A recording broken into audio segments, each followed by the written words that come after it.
If you would have told me a month ago that I was going to be going to Thailand for a month to do a solo trip, I would have said you are out of your mind. And yet, here we are. And I booked a month solo trip to Thailand in May, which I'm very grateful to be able to do. But the thing that's really interesting is that it happened so fast. There was no forethought to this. I would say the span of time from conception of the idea to booking a flight happened within 24 hours. And it almost felt like, I don't know, this sounds really woo-woo, but it felt like the universe told me to do it. And this is something that I needed to do. And so I followed through with that. And as I reflect back, I think there's really three big reasons why I'm deciding to do this. And the last reason is maybe an unhealthy reason for doing it, but it was ultimately probably the catalyst that led me to do it. And so I think from that standpoint, maybe it's not such a bad thing. But let's start with the first thing. So my life has gotten really routine and predictable. And that's not a bad thing, right? I'm very grateful to be in the position that I'm in where I can pay my bills. I don't have to worry about that so much. I have a pretty stable job and I have hobbies that I enjoy, friends that I enjoy spending time with. That's all amazing. But there was a piece of me that was really wishing that there was less routine. And the weird thing is that in the past I prided myself on being very routine and structured and organized. But as I've been kind of going through life lately, I'm realizing that it just becomes a little bit dull to live a life like that. And I was sort of just stuck in this comfort zone of just kind of doing my typical routines. And even though I did some things to branch out of my comfort zone, like doing improv classes, which I highly recommend, even that got a little bit routine because I had been doing it for so long. And so I just felt like I needed to shake things up, and not in a minor way, but in a major way. And so I think that's probably one of the reasons that ultimately led me to pursue this Thailand trip.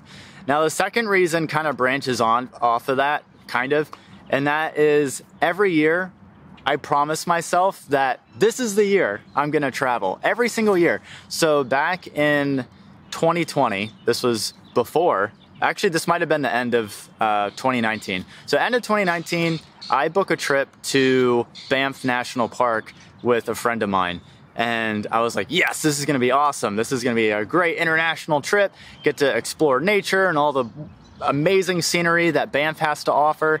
And then, as you can predict, in 2020, I wasn't able to go because international travel was banned and the whole COVID thing. Obviously, we were all affected by that, and boo, no travel.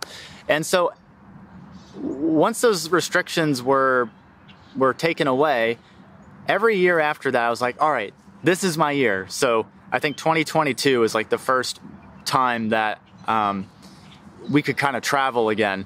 And so I told myself, okay, 2022, this is the year I'm going to travel. And so I told myself that. And so the entire year went by, nothing happened. 2023, same thing. I was like, as soon as January hit, I'm like, yes, this is my year. I'm finally going to travel. No traveling, other than maybe some local trips in Virginia, which is where I live.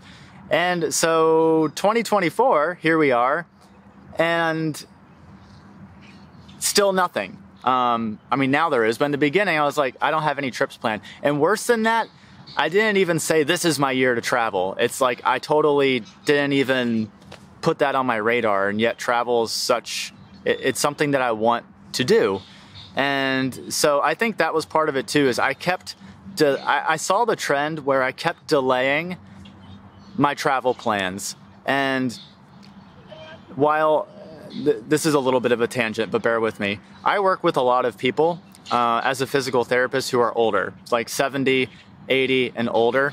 And if there's one thing that I learned from them, and probably the biggest thing that I learned from them, it's to don't save your traveling for when you're retired and can't move around well.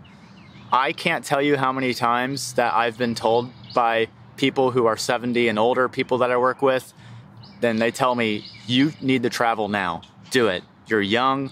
You can move around really well. It doesn't make sense to postpone your travel to when you're retired, when you don't even know, one, your future's not guaranteed, so you don't even know if you're gonna make it to retirement. Not to get too dark, but I mean, it's the true. No day is guaranteed. And then number two, you don't know what your mobility is gonna be like then. You don't know if you're gonna be still walking around. You don't know if you'll be able to hike. You don't know if, there's a lot of things that can happen between now and my 30s and when I'm 65. And so I really took that to heart when they said, you know, you need to travel now. Just get out, and as soon as you can, just see the world and do it. And so I think that's something that I started thinking about and was one of the reasons that led me to book this Thailand trip. And then the last reason is the one that I hinted to that was maybe an unhealthy reason for doing so. So I got dumped by this girl recently, and it was difficult for me to process, I feel like. And so all in all, I feel like I've kind of processed I feel like mostly I processed my emotions in a good way. I journaled my thoughts, I go to therapy and that kind of a thing. But there is a piece of me that decided to book this Thailand trip as a way to escape the feelings that I was having, the negative feelings that I was having. And I know that's not necessarily a healthy way to process things. And there's a quote by, I think his name is John Kabat-Zinn. Well, he has a book called Wherever You Go, There You Are. And so that really resonated with me, because even if I'm having some negative feelings, just because I go somewhere else doesn't mean those feelings aren't gonna also be there as well. And so it kind of sounds like I'm contradicting myself here, but the main thing that I'm trying to get at is that ultimately was the catalyst that led me to book the Thailand trip. I think the first two things, the fact that that I was sort of in a routine and a comfort zone, and the fact that I kept postponing travel, I think those things were definitely some fuel to help with my decision to book the Thailand trip. But I think ultimately it was that third thing, the breakup, I guess, that ignited the fuel to book the trip. So yeah, I don't even know what to think. It doesn't even feel real that I'm going on this trip. I've looked a little bit at places to stay and things to do, which there's a lot.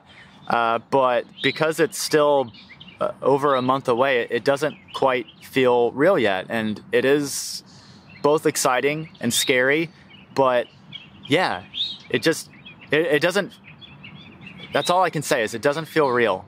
But I think it'll be a really cool experience. And I'm trying hard not to, I'm a big planner, and I'm trying hard not to plan every single little thing that I do.